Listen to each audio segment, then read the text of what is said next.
text when you came in. So, on your marks, 3, 2, 1.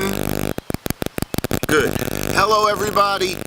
This is Dave King from In the Ring. I am here with the lovely Connie. Connie, say hello. We have Mr. Senior Ref Dave Zubin on the phone right now, calling from his busy schedule.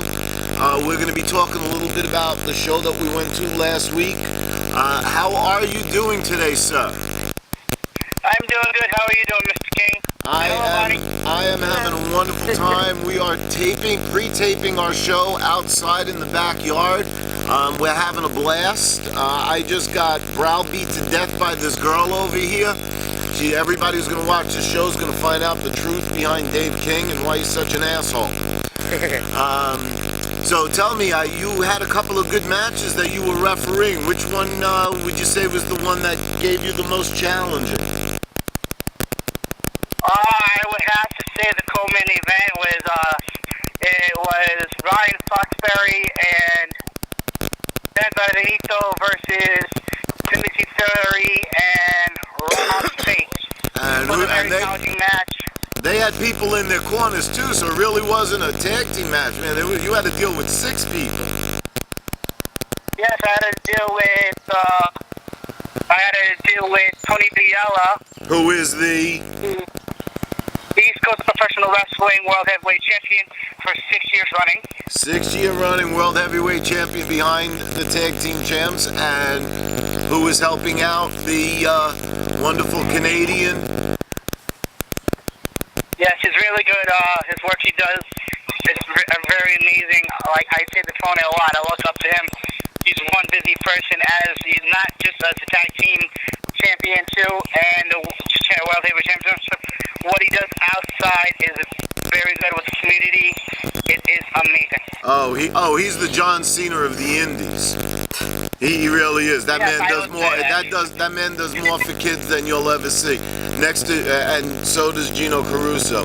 So who were they wrestling again for the belts? They were wrestling for the belt. It was Timothy Ferry and Rob St.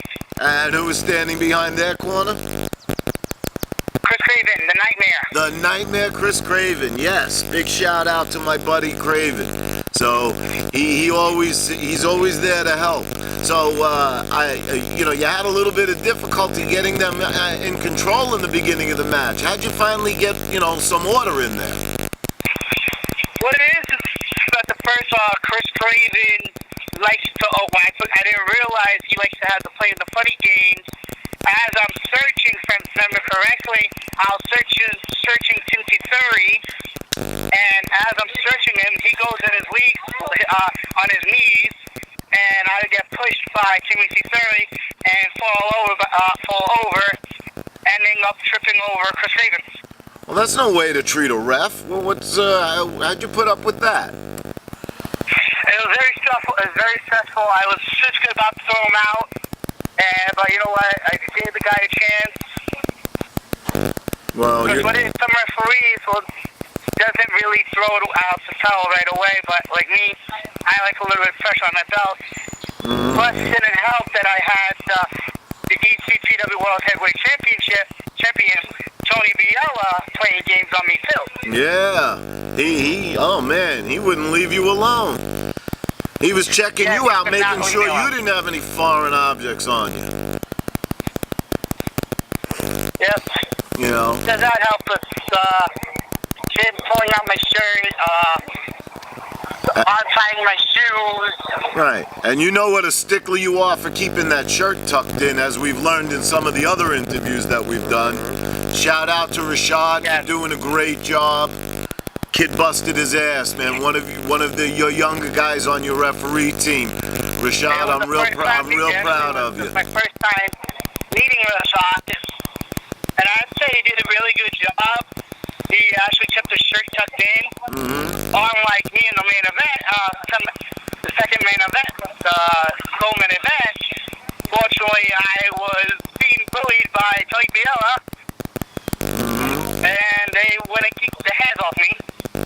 Yeah. Well, you can go on Facebook if you want to see and press charges. So, because I have some interesting footage of that match. So, just a little bit of heads up. Please share and like it because it went out. It's just, what can I say? A plumber. A coin slot. Need I say more? So, I want to ask you another question. I want to tell you a little bit about me or my childhood before I became a referee. Please. If that's okay, Mr. King. It's all your time. I got a fresh battery right for you. When I was watching WWF at the time, or WWE, I don't remember the time at the time. I was watching. I used to come up with this. I used to watch this one wrestler on TV. Goes by the name of Gene Snitsky. Right up the back, I follow Gene Snitsky. Yes. You were a kid when Snitsky was wrestling. Wow. Yes. I used to watch TV. It's one of my favorites.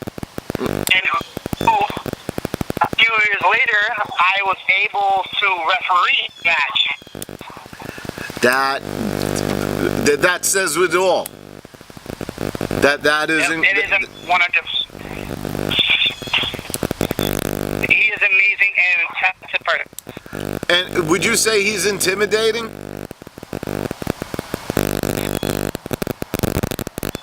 I think we're having technical difficulties. Mr. Zubin, are you still there?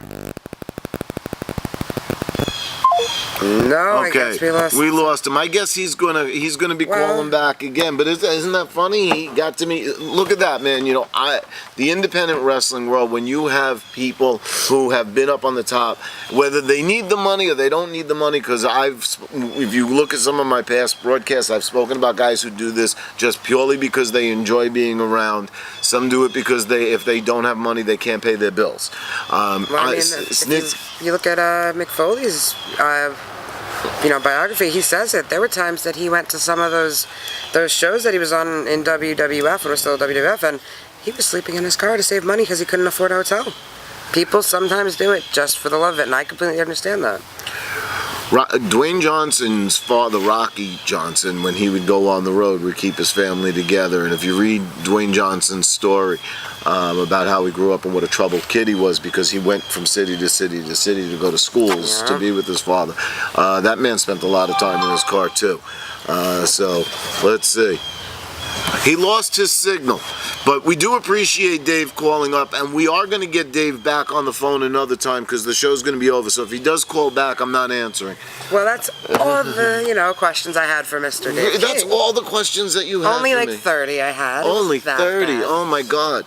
So how do you think I did?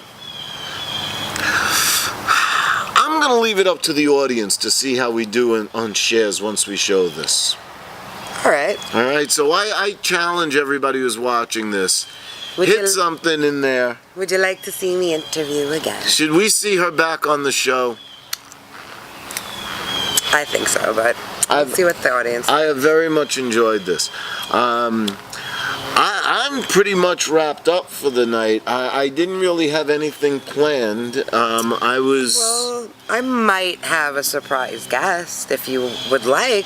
You have a surprise guest? I do, and Oh, well, who could it be? Well, you see, as you know... Fourth wall. I interviewed you. You seem you had a really rough week, so... Yeah. How would you feel about me bringing on my surprise guest and giving me a shot at interviewing you? I think the audience deserves it.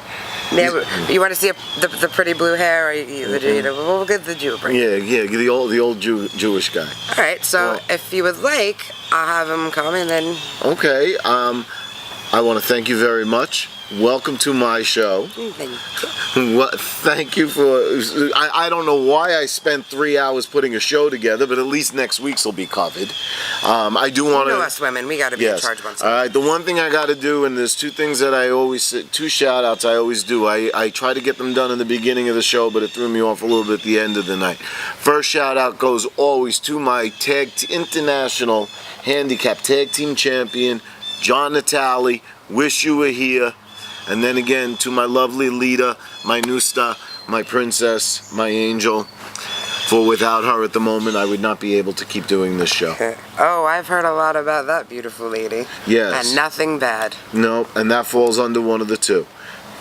So we got over all this. Jimmy, well, she wrote notes. Wow. I did. Oh my God.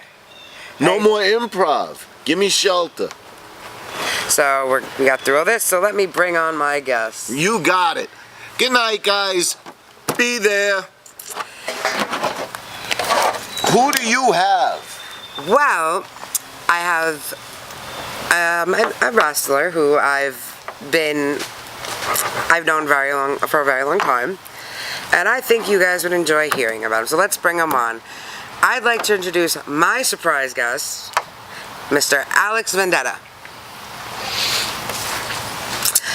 Hello. Hola. I know you were used to probably seeing the Jew. Or the fat guy. Yeah, sorry. Yeah. We won't make this joke, but... So, how long you been wrestling for, Mr. Vendetta? I started training at the age of 15 down in North Carolina in Hendersonville. The school was actually called House of Hardcore. It's about a good, a regular little, a storeroom. We put a ring in there. The head trainer was Tommy C. He was an independent guy. Okay. He made championship belts. He taught us really well. Of course, he didn't have a license, so he ended up getting shut down. Ah, never good. Yeah. So then I came up to New York back in 2007 and started training under the influence of Ringside Pro Wrestling, Okay. which was a really great school, led by a lot of people. Any that we may have heard of? Just for legal reasons, I can't really say. Aha. I'm not trying to get nobody in trouble. I'm not trying to get Understood. sued. I'm not trying to break no walls, step on no toes. Have you've wrestled a few times, obviously. I've seen you wrestle Yes, a few times. yes. What's some shows you've wrestled for? Of course, everybody, can't say. Long Island division of ECPW. Aha, yes. You were part of a group for a while, were you Yes, not? the Syndicate of Pain, which the original members of Syndicate of Pain was me, Will, and Will, Angel. Mark Static, sorry, me, Mark Static, and Angel. Ah, yes. I know those two. Yes, then recently after that we obtained 2 more members, as in the Royal Family, which is the Ring King Cash Camacho Ah, yes, Mr. and the Queen Alexa Rose. Ah, okay. I do Yep. know those names. I've seen them wrestle. To where me and them had our differences and Creative differences, as we've heard. creative A differences term we that we've use on heard. this show Yes. apparently a few times. I ended up being assaulted and attacked and thrown out. I can only imagine why. Guess rookie mistakes. I was green back then, rookie mistakes. Oh, okay. So then one Jackson Vile ended up taking my spot. Mr. Jackson, I have seen him. He's Yes. doing very well. He's I doing hear. very well down south. Yes, he's I've seen him do Yes. very amazing in that ring. Very, very well. And I do actually want to do one of my On a personal shout outs to level, he's him. got a little bit of a big mouth, but I love him for it. Oh, you want to give a shout out to him? Yes, a shout out to him. He is actually the current WWA 4 World Heavyweight Champion. He's been defending his title all over Georgia. Give him out shout outs. He's doing good. So if anyone or Mr. Vile sees this, you get a shout out. Look at that, sir. All right, so you've wrestled, you said, with the Long Island division of ECPW. Yes, I've also wrestled for EWE in Jersey, Okay. where I wrestled 4 men in a fatal 4-way for the Intercontinental Championship. I did not come out the winner. Happens. It happens. Rocco Scaletti actually came out the winner for that. Because it was me, Rocco Scaletti, Trigger, and I actually don't remember. I'm sorry, but I really don't remember the Well, it 4th must have guy's been a name. long while ago, was it not? Yes, it really was. It was a couple of years ago, so I'm really not familiar with the last guy. But I'm sorry, no disrespect, but it was he put on a great match. Me and him worked. You guys, if you guys want to see it, it should be on YouTube. If you go to EWE's Final Grounds, go ahead and look it up. Is there any match that you've ever had with someone that might have stuck out in your mind, like one of your favorite matches? One of my favorite matches, it was actually when I first started out in ECPW. It was me versus SJR. Ah, SJR. Yes, SJR. I haven't seen much from him. Is he currently? I hate to sound rude. I mean, I just haven't seen him. And last time I heard, he was taking a leave of absence from personal wrestling. reasons. Yes, Okay, personal okay. reasons. I don't know. I haven't talked to him. I have seen him in the ring, and maybe hopefully one day he comes back. I did enjoy watching him. One story about him is that after me and him got through this match, we went through a hellacious match. He flipped me, he bumped me, and everything like that. So during the middle of the match, I super kicked him. Now, I by accidentally stiffed him. Ah, so you actually kicked him. Yes. I'm sure he wasn't too thrilled about that, was he? He didn't remember the match for 2.5 seconds. He almost lost the match because I stiffed him. And then we finished off the match. And then after we went to the back, me and him sat down. I was like, yo, I am so sorry. I know my foot connected in your mouth. I saw the video. So he's like, yeah, bro, it's alright, it's whatever, don't worry about it. So was that your favorite match, or that one of your favorites? Like, it was actually one of my favorites, but my favorite match, and always will be, is every time. It's actually just the concept of every time me and my fellow, just this word always gets stuck in my head. My fellow member of Syndicate of Pain, Cash Camacho, every time me and him get in the ring, we put ourselves to the test. We always try to make sure one of us comes out on top, and we both make sure we both look great. What's that? So shout outs to him, and I cannot wait till you're clear to wrestle again, brother. All right. So as it's been said, I am very green, but I have been training, and as someone who wants to get into the business, do you have any advice for me or anyone else who's new in the business? What is like one piece of advice you can give? Because one piece of advice, and this is not shooting to nobody whatsoever, but egos. Don't let your ego get. Don't let your ego get to it, because most people, when they first experience a push, they believe that they're WWE material when they're not. When they have a lot of experience, I'm not WWE material. I believe to get to WWE, you have to train for years. It takes thousands of matches. You have to perfect everything you do. So basically, stay humble. Stay humble. Always stay humble. If a vet who's been doing this for more years than you tells you, hey, maybe you should try doing it this way, you don't have to listen to them, but take it into consideration. Respect your elders and respect the vets. Absolutely. All right. That's a wonderful piece of advice, because I know some people have had that issue. Yes. Where you get humble, and then guess what? You never get a show again. You never get to go do stuff. People get blackballed just because of disrespecting other vets. And that is very true. You respect your vets. That's one way to lose your whole entire wrestling career right before it starts. And that's disrespecting the wrong vet. Well, thank you so much for being my surprise guest, and actually my first interview. You're welcome. One of the first on my own. Because obviously I interviewed him, and I don't know if you know Cal. Yes. Very flirtatious man. Good wrestler, though. But Very good anyways, wrestler. thank you so much for being on the show, and we hope to have you again. And maybe me and, of course, Dave King could interview together. Thank you. So, thank you again. Thank you. Now, maybe I should call Dave back on here. Oh, Mr. King! The king has arrived. About damn time. About to have a Holocaust in his mother.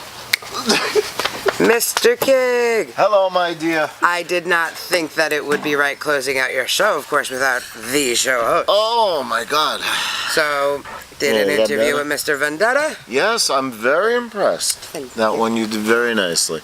And I did not know he was lurking in the background all this time. Creepy little thing, isn't it? Yeah, I know. Yes. What a weird thing. I know him for a while, and I do wish him all the best. Yeah, I know of him, I guess. Yeah, I might know a little bit about him. Yeah, Yeah, met him at the Spank Bank. Just gotta open that window, don't you? I told you I had a couple of rules. You didn't tell me yours. Well, obviously he was in his character, but I will say, as everyone knew from the show, there is a person, and then there is a character. That's they right. do. I do know Mr. Vendetta very well. It has been said I have 2 children. Yes. He is the father to my youngest, and a very, very close friend of mine for years. Yes, and they have a lovely child together. We do, and he's is doing one good. of my biggest fans. And Mr. Vendetta, or Alex, is a very good father. I Yes, he I will. Yes, he wouldn't. And yes, our son loves wrestling. Yes, he does. Yes. But enough of the interviews and everything. That's it. I just wanted to bring you back to your show to close Thank it you. out, sir. Well, I am the fan of fans, Dave King. I am the guest co-host, Miss Connie Tanky. I'm Alex Vendetta in the background. Yeah, holding the fourth wall, a.k.a. Cordelia Crush. Okay. This is In the Ring. Be there.